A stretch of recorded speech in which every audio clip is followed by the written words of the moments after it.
In this video, I'm going to break down a diet that changed my life and helped me run a 4.340. So if you're an athlete out there and you're a running back and you want to know, man, how should I be eating to get elite performance so I can start being a freak out there in that field, no diddy, then I suggest you watch this full video because you do not want to miss this.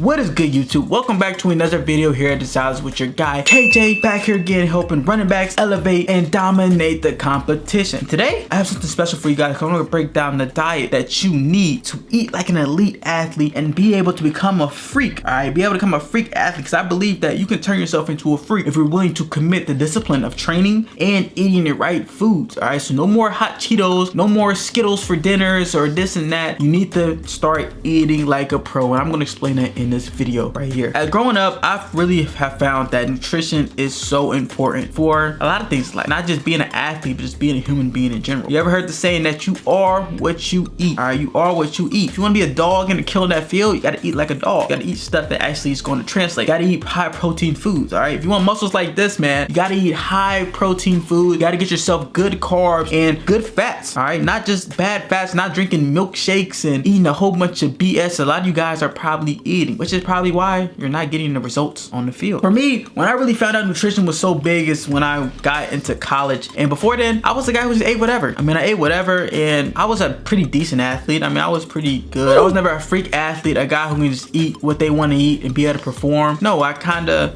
was a little fluffy. I was probably like around like 17% body fat, 18% body fat. I was a decent athlete. I could run, but I was eating whatever, and I wasn't really having the natural performance that I wanted. But when I got to college and when I got to Ohio University specifically, and I really tapped into my diet in just one off season, oh my gosh, I seen my performance change literally overnight. I got super lean. I had got to like 10% body fat. I noticed right away that I was explosive, way more explosive than I was before. I jumped a 42.5-inch vertical and I was able to run a 4.340 while still being as strong, if not stronger. I mean, I was able to almost squat 600 pounds. I was able to bench 360, 370, and I'm not a big guy, bro. I'm 5'6", 170 pounds. I started to turn into a freak athlete. I mean, everything changed for me. I had more confidence as I wasn't a player. I knew that not only that I was performing good, I was faster, I was quicker, but I looked better too. I looked the part. I looked like a guy who is fast as heck. I look like a guy who is a Division I athlete, and that helps, bro. Confidence is a big thing as an athlete, as you know. You want to build as much confidence for yourself as possible. So when I went through all that, I'm like, okay, nutrition is a game changer, and I wish that I went through it when I was even younger, man. Understanding the power of nutrition, how it can make you feel, how it can help you recover. Everything about nutrition is so important. Once again, you are what you eat. Another thing people say is that you can't out-train a bad diet. No matter how much you work out, you can have guys who work out 3 hours a day, 7 days a week, do this, sauna, all this and that, but their diet is crappy and they're eating BS. They will never actually lose the weight that they need to lose to be able to be in good shape. Like, I could be a guy who works out maybe 3 times a week, but if I'm eating good food, I'll be in better shape than the guy who trains 24 hours a day, 3 times a day, 7 days a week. Can't out-train a bad diet. So a lot of you guys are missing out gains or missing out on explosiveness or an energy, all of that because your diet, nutrition choices is bad. But I'm gonna help you. I'm gonna show you how you're gonna fix that in this video. So for running backs, I suggest that every running back should try to be in a 10 to 13% body fat range. I feel like within that range is you have a good combination of lean. You'll be lean enough, but you also won't be too lean like a 2000s Hollywood actor. You'll actually be able to keep a lot of strength, a lot of power to be able to explode and break tackles. I always suggest 10 to 13% body fat. Now, you do have outliers. You do have some guys who are a little bit lower, who are just natural, super high metabolisms, and they might be in the single digit body fat. And you have guys who might be a little higher. They might be like 15, 16% body fat just because that's just how they are built. But for the general 95% of running backs, 10 to 13% I feel like is the proper range for any running back to be at peak performance. 10 to 13% body fat. Okay, so that's important. And then when you're going into your nutrition, understand that your nutrition is going to be divided into 3 parts that are going to be important. Your protein, your carbs, and your fats. Now, when you're an athlete, you want to have a high performance diet, which means you want to have a good amount of protein, a lot of protein. I mean, for me, I'm about 170 pounds, so I eat around 180, 190, 200 grams of protein a day, depending on the day. And then 45%, that's about, I would say about 35% of my calories. So about 45, 50% going to be all carbs, because carbs is going to supply you with the energy to work out. Carbs is going to supply you with everything you need to be able to train like an elite athlete and be able to put out the effort whatever you need to get faster. So I eat a lot of carbs, and that'd be complex and simple carbs, which I'll break that down later. And then you want to get to fats. You want to have good fats. I mean, stuff like nut butters, olive oil, you know, nuts, things like that. Eggs have pretty good fats that you want. You want to have good fats. You don't want to get like bad fats from fried food and eating all these milkshakes and all this unnecessary stuff that you don't need. That's not really the fats that you want. All right, that's the things that you want to focus on. So when you go into your athlete nutrition days, I like to break it down for my clients that I coach. We have hard, moderate, and easy. All right, so your hard days are going to be the days that you're training, you're lifting, you're running, you're doing extra stuff. It's the hard days. It's damn near 2 a days, this and that. On those days, bro, your plates are literally going to be half carb. It's going to be literally, you're going to have a plate, and half of that's going to be rice, potatoes, pasta, whatever you're eating. You need a lot of carbs, and then a quarter of that is going to be protein. It's going to be some type of beef, chicken, fish, depending on what you like to eat. Then the other side is going to be veggies. The other quarter is going to be veggies, just, you know, to get the proper vitamins and stuff like that you need in your body. And those are going to be the hard training days. And on top of that, you might have certain salts, extra salt. You might have certain like fats, sauces, anything like that on top of that. But that's just for the majority of the plate. Then it goes to the moderate days. The moderate days is going to be a little different. Instead of half plate, it's going to kind of be like in a third. So a third of your plate is going to be around carbs, not as much. It's going to be a lot of carbs, but not as much as the heavy hard days. And the moderate days usually means we have like one high intensity workout, maybe some other small stuff. It's a work day, but it's not none of those crazy work days we have when we're working out a lot. And then another quarter of that is going to be around protein, and the rest is going to be veggies. Once again, we need the veggies for minerals and vitamins, and then we need the carbs for still the energy. We're still working out, we're still recovering, and obviously the protein, you need that too. And then you have your sauces, your salts, anything like that, your fats you want to add on top of that, maybe some type of electrolyte drinks, anything to get vitamins and minerals back into your body. And then we have our easy plates, which are the easy days, which are called not really easy days, but recovery days. Is the place of where half your plate now, instead of it being carbs, is going to be veggies. All right, and only a small portion, like a quarter, is going to be actual carbs like rice and everything, and the other quarter is going to be protein. The reason for that is that on your easy recovery days, you're not using nearly as much energy or nearly as much calories, so you don't need that many complex carbs. You don't need that many simple carbs. What you need is veggies, and you also want to increase the fat intake too. So on those days, you might want to eat a lot more fatty foods because that help with the body recovering. But that's what you want, because you don't need all those carbs. All right, you still need carbs, but you don't need as much. I'm not eating 400, 500 grams of carbs. It's more like 200. Okay, so doing stuff like that. For me, for snacks that I use, I'll do protein shakes. I'll do some simple carbs like fruit snacks, goldfish crackers, Uncrustables, peanut butter and jellies, bagels with Nutella spread on it. A lot of those little snacks that I can grab with a protein shake that gives me the right energy that I need to be able to dominate and be able to eat good and give me energy for the day to be out there and perform. Because at the end of the day, no matter what I do, I feel like I'm performing. When I'm talking on this camera, I'm performing. When I'm going about my day doing certain stuff, I'm performing. So you want to give yourself the proper energy and constantly feeding yourself. If you're not eating a meal, you have to have a snack you're snacking on just to give you the energy you need to be able to go out there and give your best. Okay, so here is kind of a fast diet breakdown that I broke down. I was pretty fast, like, hey, this is what I ate. I didn't want to make this video too long, but kind of get you the ideas and the principles of how you should eat, what you should eat. And if you want to be a guy who's going to be ripped and lean and be athletic and aesthetic, this is how you should go about your nutrition. Okay, so this is all I got for you guys. I hope you guys enjoyed this video. And if you're running back out there and you're looking for, man, like, I'm ready to elevate, I want like a full system where I know how to eat. I have somebody tracking my food who create me a meal plan. We're working on running back specific stuff to get better. I'm teaching you the position, film study, breakdown, everything. You just want to be elite back and take that next level where you might be right here and you might be doing your basic training with your regular trainer or your strength staff, whatever. But now it's like, hey, I want to even hit that next level where, bro, I'm just like a pro. I'm moving like a pro right now. Hey, see if you qualify for our premium one-on-one coaching program, because it is a selective group. We do not take everybody. We only take certain running backs who are serious and about that life and want to get better. But if that sounds like you, definitely hit the description down below. Try to book a call, see if you qualify, and we can see if we can help you out and figure out if our program is a good fit for you or not. All right, so this is all I got for you guys. If you're interested in that, click the link in the description down below. But hey, this is how I eat to become a freak athlete, and here's how you should too. So, Scott KJ, be seeing you later.